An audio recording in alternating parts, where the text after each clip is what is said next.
안녕하세요. 결혼한 지 14년 차에 아이들을 키우고 있는 40대 여성입니다. 제 정신 나간 시동생하고 동서 얘기 좀 하려고요. 막말로 그 두 XX 때문에 열받아서 이렇게 글까지 쓰게 되다니 지금도 치가 떨리네요. 지금 돌이켜 생각해보면 뭐가 그렇게 좋았는지 남편하고 결혼할 때 이것저것 재보지를 못했어요. 굳이 변명을 하자면 제가 워낙에 어려서부터 어렵게 살다 보니 탈출구를 찾고 있었던 것도 같고요. 그런 와중에 6살 많은 남자가 내가 너무 좋다지 돈도 많이 번다고 하지. 그러니까 마음이 기울었나 싶기도 하네요. 그리고 실제로 결혼하고 몇 년은 정말 행복했습니다. 남편이 따박따박 가져다주는 월급으로 살림 꾸리고 애들 키우는 재미가 있었어요. 그렇지만 그런 행복을 온전히 누리지는 못했는데 그때는 그게 우울증이란 생각은 못했지만 아무튼 이 행복이 언젠가 깨어지지 않을까 하는 막연한 불안감이 있었거든요. 그리고 아니나 다를까 첫째가 초등학교에 들어가던 시기에 남편이 직장에서 잘렸습니다. 원래 성격이 저한테 미주알고주알 말하는 사람이 아니라서 저도 어쩌다 잘렸는지는 지금도 몰라요. 하지만 회사가 어떻게 자기한테 그럴 수 있냐며 분통을 터뜨리는 모습을 보곤 뭔가 억울한 일이라도 있었나 하고 저 혼자 추측만 할 뿐이었죠. 그리고 다행히 제가 그래도 모아둔 돈이 얼마간 있었어서 남편에게 빨리 새로운 직장을 구하라고 채근하는 대신 이제껏 당신 열심히 살았으니 조금 긴 휴가를 받았다 생각하고 휴식을 좀 취하라고 했습니다. 그땐 그게 현명하고 배려심 있는 아내의 모습이라고 생각했으니까요. 그런데 지금 생각해보면 괜한 소리를 했던 것 같아요. 직장에서 그렇게 나와서 사람이 바뀐 건지 원래 그런 사람이었는지는 모르겠지만 어떤 일이라도 시작을 해야 돈을 벌어오고 할 텐데 세워라 내워라 하고 술만 퍼마시고 도통 뭐라도 해보려는 생각이 없는 사람처럼 시간을 보냈거든요. 결국 저는 남편에게 언제까지 그러고 살 거냐고 재산이라고 해봤자 얼마 되지도 않는 돈도 이제 거의 다 바닥났다고 정신 좀 차리라고 했어요.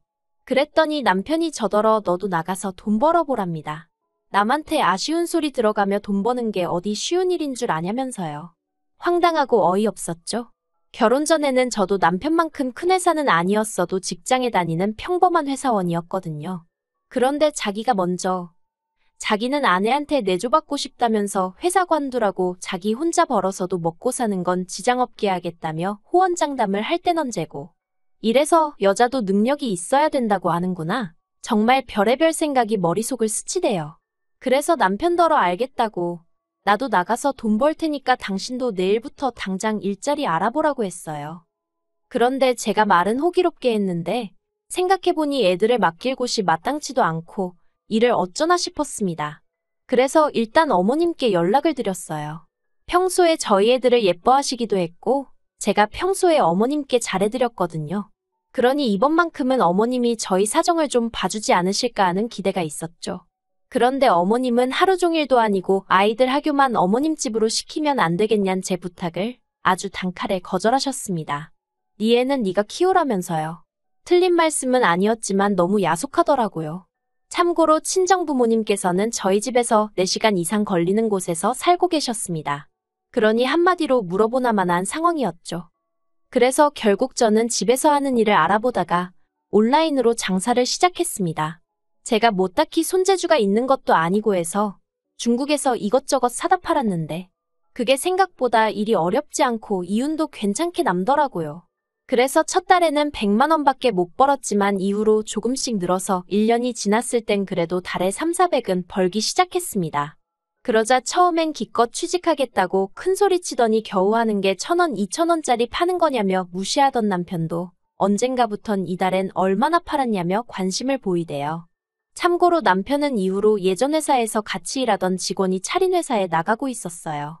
일하는 시간은 저보다 길면서 돈은 저보다 덜 벌었고요.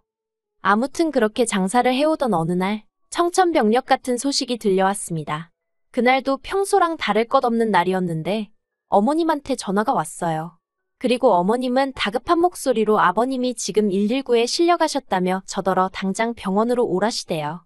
놀라서 하던 일도 멈추고 병원으로 쫓아가니 뇌경색으로 쓰러지신 아버님이 자리에 누워 계셨어요.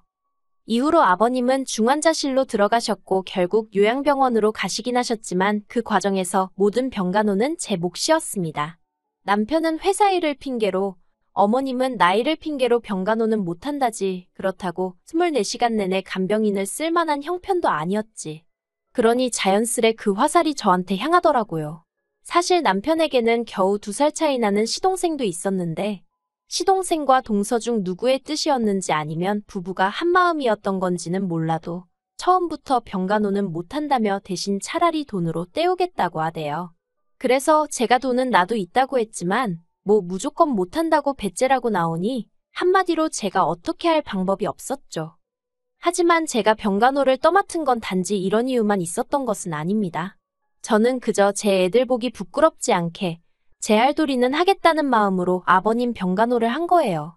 병간호하느라 피곤한 것과 모른 채 하고 찜찜한 것 중에 고르라 하면 몸은 피곤할지언정 마음이 떳떳한 게 낫다고 생각하기도 했고요. 하지만 아버님은 결국 3년 만에 돌아가셨습니다. 그리고 그때까지 시동생은 이론 한 푼 내놓지를 않았어요. 자기들도 애 키우고 어쩌고 하느라 돈 들어갈 데가 많아서 도통 여유가 없다면서요. 그리고 하늘도 무심하시지. 아버님께서 돌아가시고 얼마 지나지 않아 어머님이 대장암 3기라는 진단을 받으셨습니다. 그리고 이때부턴 정말 하루에도 몇 번씩 눈물만 났어요. 왜냐하면 남편이고 어머님이고 당연히 제가 어머님 병간호를 해드릴 거라 생각하는 눈치였거든요. 남편은 심지어 저더러 자기 어머니를 살려달라며 눈물을 보이는데 어이가 없어서 환장하겠더라니까요. 정말이지. 이게 내 팔자가 사나워서 이런 건가? 아니면 이 집구석에 뭐가 있기라도 한가? 솔직히 돌아가신 아버님을 탓할 일도 아니고 어머님이 원해서 암에 걸리신 것도 아닌데 정말 두 분 다 원망스럽고 남편도 꼴보기 싫고 애들한테도 미안하고 아무리 생각해도 나는 잘못한 게 없는데 왜 내가 이렇게 고생을 해야 하나 싶은 게 정말 어디 아무도 없는 데 가서 꺼이꺼이 울고 싶은 심정이었어요. 그리고 결국 저는 죽이 되든 밥이 되든 하는 데까지 내보자 생각하고 또 어머님 병간호를 시작했습니다. 그러자 이때는 시동생도 미안하긴 했는지 병원비에 보태라며 200만 원을 보내왔어요. 하지만 그게 처음이자 마지막으로 시동생이 지 부모 병원 생활할 때 한 아들 노릇이었네요. 어머님의 병간호를 하는 동안에도 저는 돈은 돈대로 벌어야 했고 살림도 해야 했고 그 와중에 애도 키워야 했으니 솔직히 어디다 말은 못했지만 이러다 내가 먼저 죽는 거 아닌가 싶대요. 살도 10kg 넘게 빠지고 탈모까지 생겼으니까요. 그런데도 제가 어머님을 끝까지 책임졌던 건 어머님이 매번 저에게 미안하다 고맙다는 말씀을 해주셨기 때문입니다. 그래도 알아주시니 감사해서 그리고 그런 어머님이 안쓰러워서 그냥 힘닿는 만큼은 어떻게든 해보자 하곤 버틸 수 있었달까요? 하지만 결국 지독한 항암 치료를 견디지 못하고 어머님도 세상을 떠나셨어요. 그리고 어머님이 저와 남편 앞으로 당신이 사시던 작은 아파트 한 채를 남기셨지요. 그래서 남편과 저는 그 아파트를 팔아서 저희 대출을 갚았습니다. 사실 아버님 때부터 시작해서 저희가 매번 병원비를 부담하고 있었기 때문에 정작 저희 대출은 이자만 간신히 갚아가는 정도였거든요. 그리고 저희는 병원비 때문에 마이너스 통장도 쓰던 상황이었기에 그것도 정리했습니다. 그렇게 갚을 거 다 갚고 정리하고 나니까 1억 4천 정도 남더라고요. 솔직히 마음 같아선 그 돈 전부 다 제가 갖고 싶었어요. 저도 사람인데 그간 제가 한 고생에 대해서 보상을 받고 싶었던 게 솔직한 심정이었죠. 하지만 법이라는 게 그렇지 않으니 시동생에게 정확히 반 갈라줬습니다. 그런데 얼마 전, 그러니까 어머님 돌아가신 지 반년쯤 되던 시기였거든요. 생각지도 못한 이야기가 들려왔어요. 시동생네가 이혼을 하기로 했답니다. 제가 남편에게 갑자기 뜬금없이 그게 무슨 소리냐고 물으니 남편이 저희가 준 7천이 문제였던 것 같대요. 그래서 제가 그게 무슨 말이냐고 알아듣게 설명 좀 해보라 했습니다. 그리고 그렇게 듣게 된 이야기는 정말 말 같지도 않고 웃기지도 않대요. 동서가 어머님 사시던 아파트 매매가가 얼만지 알아봤는데 왜 자기들 몫이 7천밖에 안 되냐면서 난리를 쳤다나요? 그리고는 시동생더러 저희를 만나서 단판을 짓고 오랬다는 거예요. 가서 정확히 절반을 받아오라고 안 그러면 이혼이라고요. 그런데 시동생이 형님이랑 형수 그러니까 저희가 병간호만 몇 년을 들었는데 그동안 자기네가 한 게 뭐가 있다고 그런 소리를 할 수 있냐고 못한다고 버텼나 봅니다. 그래서 결국 이혼하기로 했다는 거예요. 7천 중 5천은 동서가 가져가기로 했고요. 그 소리를 듣는데 기도 안 차서 솔직히 둘이 비슷하니 한 이불 덮고 살지 싶었고 그러면서도 지부모가 아픈데 코빼기도 안 비추는 시동생이 문제지 동서가 문제겠냐 싶어서 동서한테는 병원에 오라 소리도 한 번 한 적이 없어요.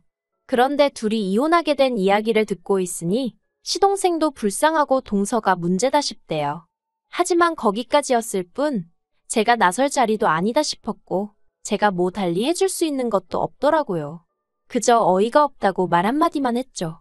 그런데 남편이 제 눈치를 살살 보더니 그러지 말고 그냥 우리가 돈을 좀 더 주면 어떻겠냐입니다. 저 나이에 자기 동생 갑자기 혼자 되면 어떻게 사냐고요. 황당하고 기도 안 차서 남편한테 그 나이에 혼자 사는 남자가 얼마나 많은데 걱정할 걸 하라고 했어요. 무슨 한두 살 먹은 어린애도 아니고 굶어 죽기야 하겠냐고 멀쩡히 직장 다녀 집 있어 뭐가 걱정이냐고요. 그랬더니 집도 동서한테 뺏기게 생겼다면서 어쩌면 좋냐고. 그래서 제가 등신마냥 그걸 왜 다 뺏기고 있느냐고 밥그릇은 알아서 챙기라고 한마디 해버렸습니다. 하지만 남편은 계속해서 저더러 돈만 좀 더 챙겨주면 이혼은 안 할 것 같은데 어떻게 안 되겠냐고 저를 조르는 거예요. 결국 듣다 못한 제가 남편더러 동생하고 나란히 손잡고 이혼남 되기 싫으면 조용히 하라고 했어요. 그런데 어이없게도 동서가 저에게 직접 연락을 해왔습니다. 그리고는 자기네 이혼하기로 한 이야기 들으셨냐길래 들었다고 뭐 성인들끼리 그렇게 결정을 내렸다니 어쩌겠냐 했죠. 그랬더니 저더러 한다는 말이 뭐 느끼는 바가 없냐입니다. 그래서 제가 느끼는 바 있었지. 동서가 참 무서운 사람이구나. 그걸 느꼈어. 하고 한마디 쏘아붙였어요. 그랬더니 자기는 제가 더 무섭다며 어떻게 어머님 아버님 재산을 멋대로 처분할 수가 있냐면서 그깟 7천만 원 뭐 이거나 먹고 떨어져라 하면 자기네가 떨어져 나갈 줄 알았냐입니다. 그리고는 한다는 말이 자기가 생각을 해봤는데 분해서 도저히 안 되겠다면서 이혼 안 하고 저희 부부랑 싸울 거래요. 싸워서 자기 몫은 찾아가겠다나요? 그리고 이 이야기를 남편에게 전하니 남편도 예전과는 달리 아주 격양된 반응을 보였습니다. 이혼할 동생이 안쓰러워 전전긍긍하던 모습은 온데간데 없고 그거 미친 X 아니냐면서 난리가 났죠. 그리고는 그걸로도 분이 안 풀렸는지 시동생더러 네 마누라 데리고 당장 오라고 전화에다 대고 소리를 고래고래 지르는 거예요. 그렇게 저희 부부와 시동생 부부가 마주하게 되었습니다. 시동생은 영문을 모르겠다는 표정으로 저희 부부더러 도대체 무슨 일이냐고 물었고 그런 시동생에게 네 마누라한테 한번 물어봐라 하고 남편이 소리를 쳤어요. 저희 남편이 동서더러 마누라니었더니 시동생 앞에서 그런 식으로 부른 적이 없었거든요. 그래서 시동생이 정말 깜짝 놀란 눈치였습니다. 그리고 그때 동서가 자기가 뭐 못할 말이라도 했냐면서 시동생더러 내가 형님한테 법적으로 해보자고 그랬다고 싸워서라도 우리 목숨 받아내겠다고 그랬어. 하고 언성을 높이대요. 그러자 시동생은 한숨을 푹 내쉬었는데 놀랍게도 그게 다였어요. 솔직히 저는 시동생이 자기 마누라한테 뭐라고 말 한마디라도 할 줄 알았습니다. 네가 뭔데 나서냐? 가만히 있어라 뭐 그런 말이요. 그런데 시동생은 화를 내기는커녕 저희 남편더러 그래서 지금 자기더러 어쩌라는 거냐고 무슨 애도로 이런 자리를 만든 거냐고 짜증을 내기까지 했죠. 역시 서로 비슷하니 한 이불 덮고 살지 않은 제 생각이 맞다 싶었습니다. 그리고 그런 시동생에게 남편이 네가 사람 자식이 맞냐면서 기어이 주먹질을 하려는 걸 제가 간신히 말렸어요. 혹시나 나중에 법적으로 정말 다투게라도 되면 괜히 트집 잡힐 일이나 생길 것 같단 생각에 본능적으로 남편 주먹을 낚아챈 거죠. 남편은 분을 삭히지 못하고 씩씩거리며 시동생더러 어디 한번 마음대로 해보라고 욕을 퍼부었고 그러자 시동생이 조금 전 기세는 온데간데 없이 아 진짜 형 한 번만 좀 도와줘. 정말 내가 이혼당하는 꼴을 봐야 직성이 풀리겠어 하는데 남편이 당장 눈앞에서 꺼지라며 네가 원하는 대로 법대로 해보자고 그러대요. 하지만 그 일이 있으므로 소송을 건의어쩌니 하더니 집으로 종이 쪼가리 한 장 오는 게 없었습니다. 대신에 어처구니 없는 소식이 들려왔지요. 한통 속인 것 마냥 굴던 시동생 부부가 이혼 소송 중이라고요. 속사정이 정확히 어떻게 된 건진 모르겠지만 시동생이랑 동서가 서로 탓을 하고 있다나요. 시부모님 생전에 시동생이고 동서고 뭐 한 게 없으니 법적으로 재산 가지고 다퉈볼래도 답이 안 나온다 싶었던 건지. 뭐 아무튼 저희야 그쪽에서 어떻게 나오든지 간에 이번엔 형제고나 발이고 한번 제대로 붙어볼랬더니 웃기지도 않네요. 사람이 사람 도리는 하고 자기 권리를 찾아야지. 정말이지 그런 심보로 살면 언제가 됐든 벌 받는다고 그 말 한마디 해주지 못한 게 한입니다.